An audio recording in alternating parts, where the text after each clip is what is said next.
মন্ত্রিসভার বৈঠক নিয়ে সচিবালয়ে ব্রিফ করছেন মন্ত্রিপরিষদ সচিব। সরাসরি চলে যাচ্ছি সেখানে।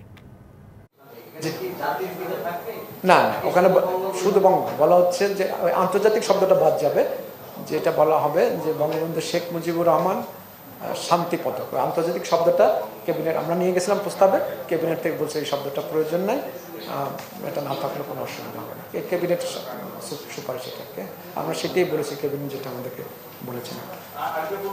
জি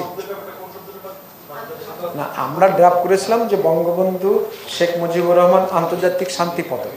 তো ক্যাবিনেট বলেছেন যে আন্তর্জাতিক শব্দটা দরকার নেই, বঙ্গবন্ধু শেখ মুজিবুর রহমান শান্তি পদক, সেইটাই। সেই জন্য আমি আন্তর্জাতিক শব্দটা বলি নাই, কিন্তু হয়তো কাগজে আন্তর্জাতিক শব্দটা আছে। জি, মাননীয় প্রধানমন্ত্রী ইতিমধ্যে শোক প্রকাশ করেছেন। তো এটা মাননীয় প্রধানমন্ত্রী ইতিমধ্যে শোক প্রকাশ করেছেন, আপনারা জানেন এটা, ঠিক আছে। আচ্ছা, আর এছাড়াও দুটি বিষয় মাননীয় নির্ধারিত আর দুটি ছিল যে শিল্পমন্ত্রী মহোদয় এবং পরিবেশ মন্ত্রী মহোদয় বিদেশে গিয়েছিলেন, তাদের রিপোর্টে আপনার রুটিন কাজ এটি।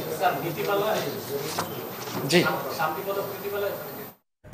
নগদে 500 টাকা বা তার বেশি পেমেন্টে পেতে পারেন ঢাকায় জমিসহ 20 কোটি টাকার পুরস্কার।